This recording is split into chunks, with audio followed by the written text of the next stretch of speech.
देश परदेश में आपका स्वागत है। आज संजय राउत की गिरफ्तारी के बाद देश में चर्चा का विषय है। संसद के सदन पे कार्यवाहियाँ स्थगित हो गई हैं 12 बजे तक, और फिर से ये बात सबके सामने आ रही है कि ये सरकार किसी भी हद तक जाएगी अपने किसी भी विरोधी की आवाज़ शांत करने के लिए, ख़त्म करने के लिए। अब तक आपने देखा है कि लाइनें साफ हो चुकी हैं। अगर आप भाजपा में हैं तो आप कोई गलती नहीं कर सकते, भाजपा से अलग हैं तो आप कोई सही काम नहीं कर सकते। बात यहाँ तक आ गई है, लोग कहते हैं कि पहले तो भाजपा कांग्रेस मुक्त भारत की बात करती थी, अब शायद वो चाहती है कि विपक्ष रहे ही नहीं। जो भी बात आप कहें, अगर उसमें सरकार का विरोध है तो आपको शासन का प्रकोप झेलना पड़ेगा। संजय राउत के बारे में अब तमाम तरह की, जो अक्सर होता है राजनीति में, आपके सामने वीडियो आएंगे, कुछ इसमें डॉक्टर्ड वीडियो होंगे, कुछ तरह तरह की बातें होंगी। कोई भी राजनीति में दूध का धुला नहीं है, कोई भी आसमान से नहीं टपका है। सब लोग इसी ज़मीन के हैं, सब लोग अच्छे बुरे, उन सब में सारी बातें हैं। लेकिन जब बात आती कानून की, तो कानून को कानून के हिसाब से चलना चाहिए और हमेशा चलना चाहिए।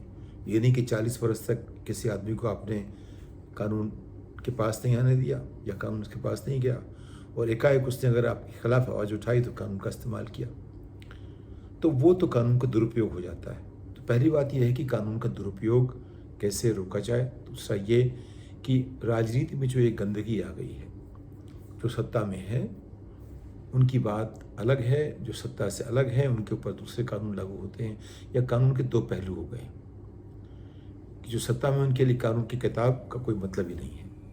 वो जो भी कहें वही बात सरकार की है, वही कानून है, वही कार्यपालिका है, वही विधायिका है, वही सब कुछ है। और जो उनका विरोध करते हैं, वो चाहे उनकी बात कितनी भी सच हो, जो भी कहना चाहें उस पर अंकुश लगा दिया जाए।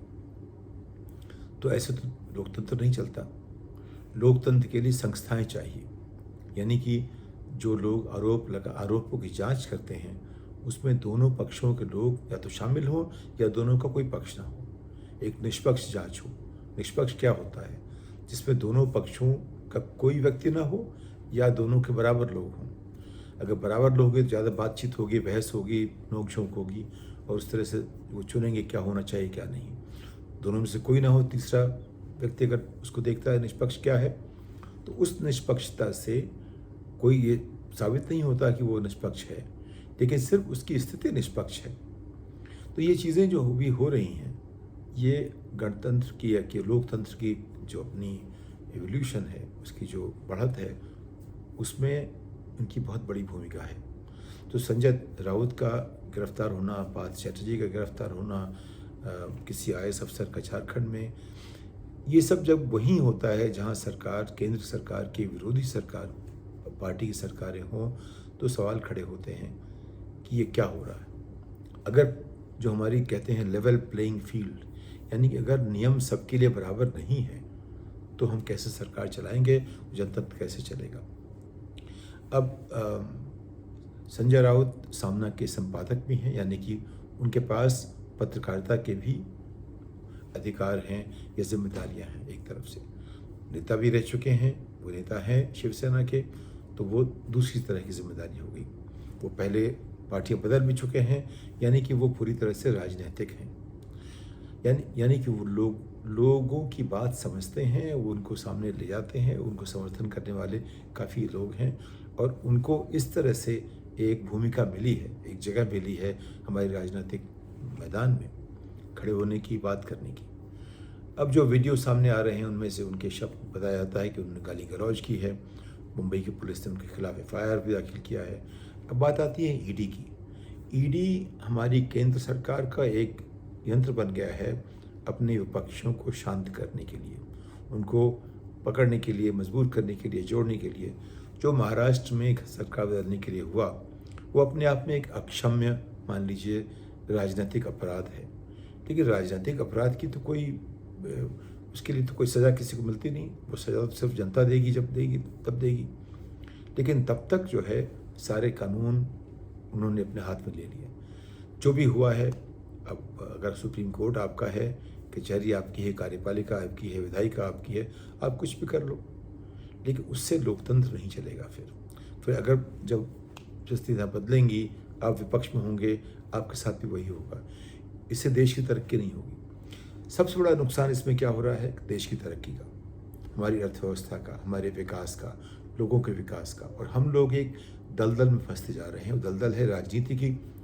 अब तक लगता है कि जो लोग कहते थे कि कमल कीचड़ में निकलता है, तो वाकई देश में कीचड़ ही कीचड़ दिख रही है। उस कीचड़ में कमल नहीं, बहुत ज़्यादा कांटे दिख रहे हैं। वो सबकी सूरत जो है वो अपनी जैसे वो दलदल में फंस के, और उनकी जो मिट्टी है उनके सबके चेहरों पर दिख रही है आज की तारीख में। तो जहाँ कहाँ तो कमल खिलाने की बात कर रहे थे, लेकिन पहले कीचड़ इतनी ज़्यादा नहीं थी। अब तो सिर्फ कीचड़ ही कीचड़ है। इस कीचड़ में जो अच्छे खासे जो फूल होंगे वो ख़त्म भी हो जाएंगे और कमल भी नहीं निकल पाएगा।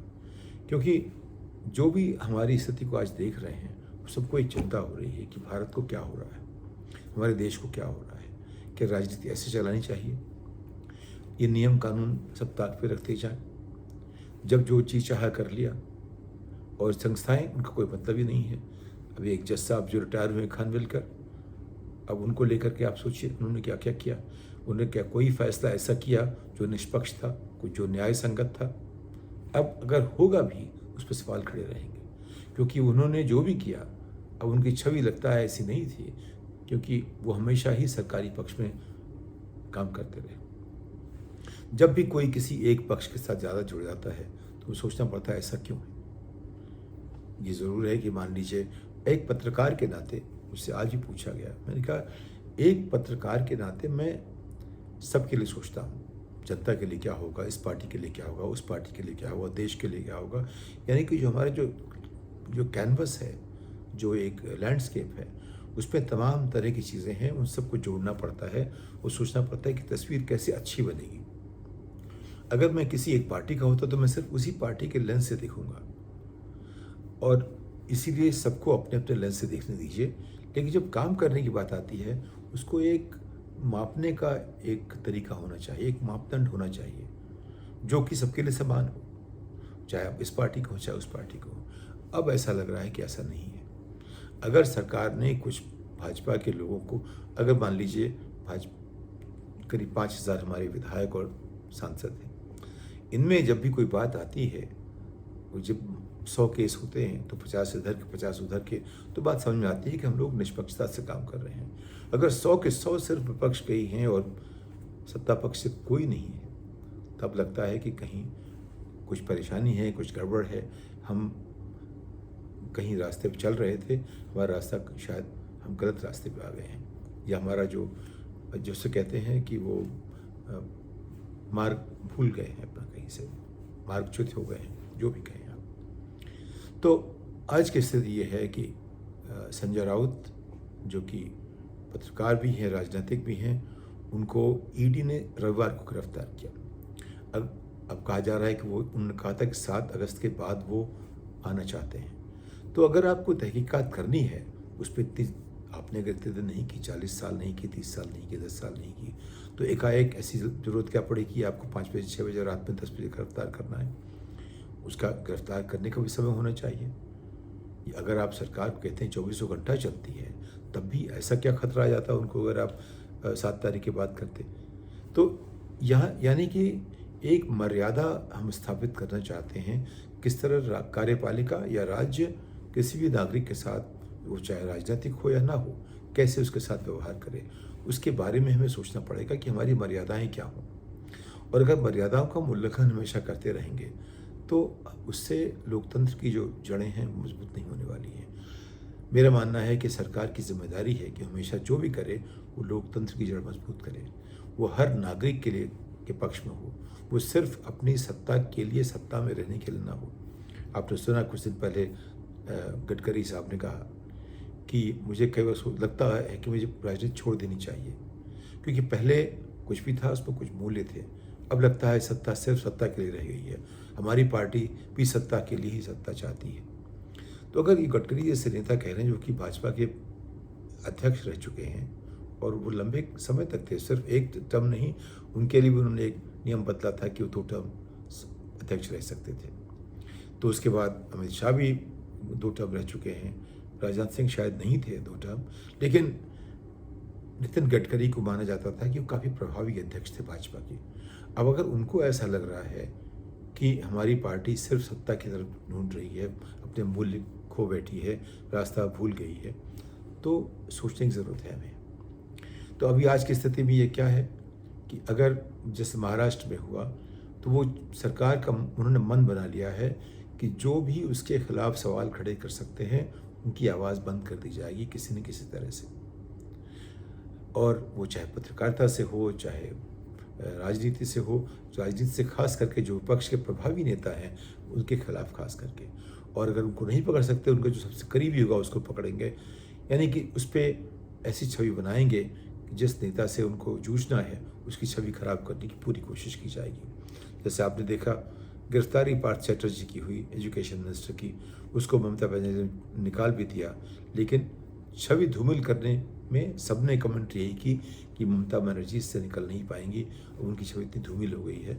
तो यानी सारे के सारे जो काम हो रहे हैं वो अपने विपक्षियों की जनता में छवि धूमिल करने के लिए हो रहे हैं या उनकी आवाज़ बंद करने के लिए हो रहे हैं। तो लोकतंत्र के लिए ये जो है घंटियाँ खतरे की हैं। इस तरह से हम अपना देश आगे नहीं बढ़ा सकते, हम विकसित नहीं हो सकते, हम आगे के सवाल नहीं देख सकते, हम पीछे रहते जाएंगे, हम अपनी दलदल में फंसते जाएंगे। तो ये तो एक नई दलदल है, उसमें देश को उससे निकलना पड़ेगा उससे, वरना जो हम देखा अभी हमने 1 महीने पहले श्रीलंका में शुरू हुआ, 1-2 महीने पहले, वो बहुत दूर की बात नहीं है, वो हमारी नज़रों के सामने है, हमारी सीमाओं से बहुत दूर नहीं है। तो इस बात के साथ आपसे अगली पायदान तक विदा लेता हूँ। नमस्कार।